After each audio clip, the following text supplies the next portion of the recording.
Christmas കരോളും cake കട്ടിങ്ങും ഒക്കെ കഴിഞ്ഞ് എല്ലാവരും പിരിഞ്ഞപ്പോഴത്തേക്ക് വെളുപ്പിന് 2:30 ദാസേട്ടൻ ട്രാവലറും കൊണ്ട് കൊടൈക്കനാൽ ഓട്ടം പോയേക്കുമായിരുന്നു. 3:15 ആകുമ്പോഴത്തേക്ക് എത്തുമെന്ന് പറഞ്ഞു. അങ്ങനെ ഉറങ്ങാതിരുന്ന് 3:15 ദാസേട്ടൻ വന്ന്. ദാസേട്ടൻ കുളിയൊക്കെ കഴിഞ്ഞപ്പോഴത്തേക്ക് 4:30. അരുണിൻ്റെയും ചിന്നുവിൻ്റെയും അടുത്ത് പറഞ്ഞിട്ടുണ്ടായിരുന്നു ഫുഡ് ഉച്ചയ്ക്ക് ഇവിടെ നിന്നാണ്. ഇന്ന് അവളുടെ ബർത്ത്ഡേ അല്ലേ.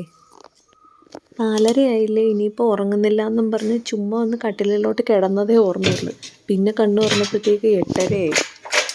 ചാടിപ്പിടിച്ച് എഴുന്നേറ്റ് പെട്ടെന്ന് പാചകമൊക്കെ അങ്ങ് തുടങ്ങി. ദാസേട്ടൻ പോയി ബീഫും ചീനിയൊക്കെ മേടിച്ചുകൊണ്ട് വന്ന് അങ്ങനെ ബീഫ് കഴുകി വൃത്തിയാക്കി ഉള്ളിയൊക്കെ ഇട്ടങ്ങ് കുക്കറിൽ വെച്ച് പിന്നെ തേങ്ങയൊക്കെ പൊട്ടിച്ച് ബാക്കി പരിപാടികളൊക്കെ തുടങ്ങി. പരിപ്പിനുള്ള പയറൊക്കെ വറുത്ത് മാറ്റി വെച്ച് തേങ്ങയൊക്കെ തിരുകി പുളിശ്ശേരിക്ക് അരച്ച് ആദ്യം പുളിശ്ശേരി അങ്ങ് വെക്കാമെന്ന് കരുതി. ബീഫ് വിസിൽ വരുമ്പോഴത്തേക്ക് ഞങ്ങളുടെ കല്യാണം കഴിഞ്ഞിടയ്ക്ക് എനിക്ക് ഉള്ളി ആകെ മുട്ടക്കറിക്ക് അരിയാൻ മാത്രമേ അറിയത്തുള്ളായിരുന്നു. അപ്പം ഞങ്ങളുടെ കല്യാണം കഴിഞ്ഞ് സെക്കൻഡ് ഡേയിൽ കിച്ചണിൽ വന്ന് എന്ത് സഹായിക്കണം എന്ന് വെച്ചപ്പോൾ ദാസേട്ടൻ്റെ അമ്മ പറഞ്ഞ് കടുക് വറുക്കാനായിട്ട് ഉള്ളി അരിയാൻ പറഞ്ഞു.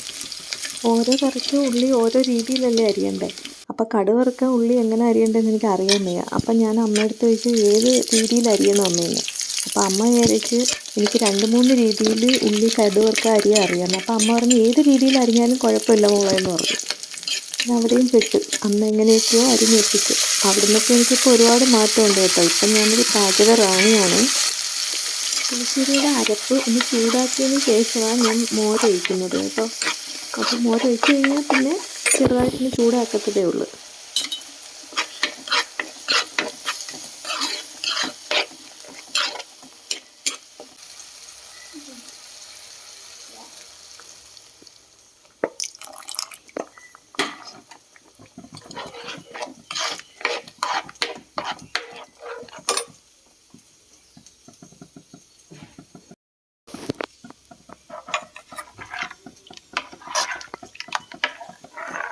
പുളിശ്ശേരിയുടെ പരിപാടി കഴിഞ്ഞപ്പോഴത്തേക്ക് ബീഫിന് വിസിൽ വന്നേ. അങ്ങനെ ഇനി വിറകടുപ്പിലേക്ക് മാറ്റുക ബീഫ്. എണ്ണയൊക്കെ ഒഴിച്ച് ഈ വിറകടുപ്പ് കത്തിക്കുന്നതിലൊരു കഥയുണ്ട്, അത് പിന്നീട് പറയാമേ. അങ്ങനെ എണ്ണയൊക്കെ ഒഴിച്ച് തേങ്ങയൊക്കെ ചൂടാവാനിട്ട് അതിലേക്ക് വറ്റൽമുളകും ഇട്ട് ഇതൊരു എളുപ്പ പണിയാണേ. വിറക് അടുപ്പ് കത്തിക്കുന്നൊരു ബുദ്ധിമുട്ടേ ഉള്ളൂ. അത് കഴിഞ്ഞാൽ ബീഫിന് നല്ല ടേസ്റ്റും ആയിരിക്കും. ആ ചെറിയ കനലിലൊക്കെ കിടന്ന് ഇങ്ങനെ പോകുമ്പോഴത്തേക്ക് നല്ല ടേസ്റ്റുള്ള ബീഫായിരിക്കും. ഇത് ദാസേട്ടൻ്റെ ചേട്ടൻ പറഞ്ഞു തന്നെയാണ് ഗോപിയണ്ണൻ. ഗോപിയണ്ണൻ പാചകത്തിനൊക്കെ പോകും. അങ്ങനെ ഒരു തവണ ഇവിടെ വന്നപ്പം ഗോപിയണ്ണൻ വെച്ച് കാണിച്ചു തന്നെയാണ് റെസിപ്പി. അതെനിക്കിഷ്ടവും പെട്ട് നമുക്ക് വളരെ എളുപ്പമാണ്.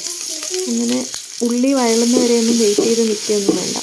ഉള്ളിയും കൂടെ ആ ബീഫിൻ്റെ കൂടെ കുക്കറിൽ ഇട്ടങ്ങ് വിസിൽ വരുത്തിയാൽ മതി.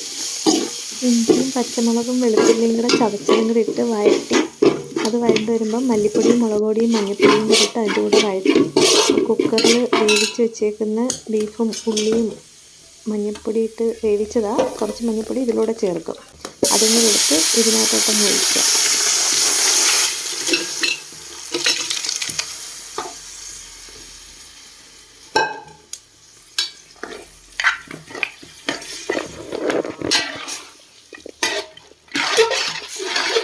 ഇത് ചെറിയ കനലിൽ കിടന്ന് വെന്ത് കുക്കറിൽ ഫുള്ള് വേവിക്കത്തില്ല കേട്ടോ, പകുതിയേ വേവിക്കത്തുള്ളൂ. ബാക്കി കനലിൽ കിടന്നാണ് വേവുന്നത്. വെന്ത് വന്നപ്പോഴത്തേക്ക് നല്ല ടേസ്റ്റായിരുന്നേ. കറി കുറച്ച് കുറുകി നല്ല ബീഫ് കറിയാണെന്ന് എല്ലാവരും പറഞ്ഞു.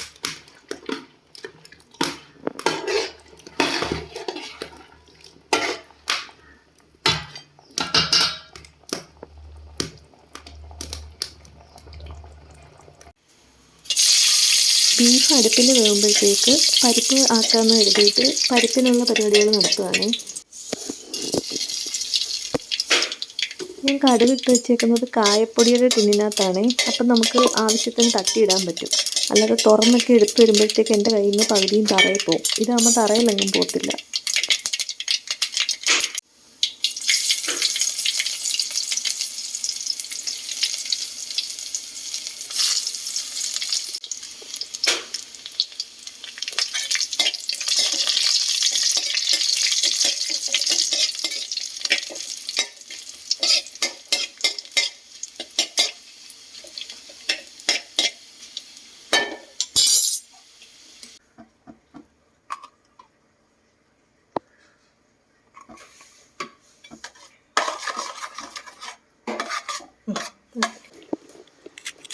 പരിപ്പിൻ്റെ പരിപാടി കഴിഞ്ഞ് ഇനി വെണ്ടയ്ക്ക വിഴുക്കുവരട്ടി ആക്കാമെന്ന് കരുതി. വെണ്ടയ്ക്ക വിഴുക്കുവരട്ടി ഞാൻ ഉണ്ടാക്കുന്നത് അവർക്ക് ഇഷ്ടമാണ്. പിന്നെ പപ്പടവും കഴിച്ച് അപ്പോഴത്തേക്ക് ബീഫൊക്കെ അവിടെ റെഡിയായി കേട്ടോ.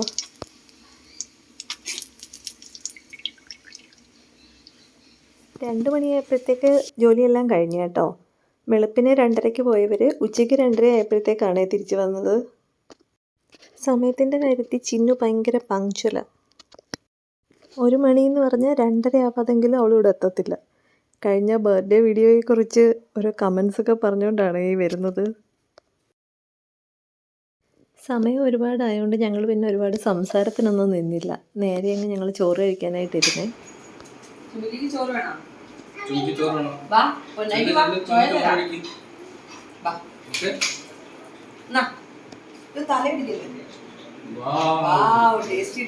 അവളുടെ ബർത്ത്ഡേ ആയതുകൊണ്ട് ഞങ്ങൾ ഇലക്കകത്താണ് ചോറ് കഴിച്ചത്. പിന്നുള്ള വീഡിയോസ് ഒന്നും എടുത്തില്ല. അവർ രാത്രിയിൽ പോകാനായിട്ട് തിരിച്ചിറങ്ങുക.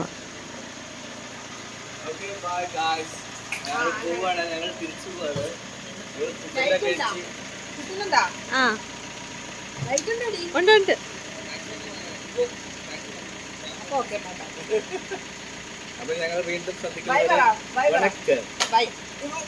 ഇതൊക്കെ ഫ്ലോപ്പാണ്.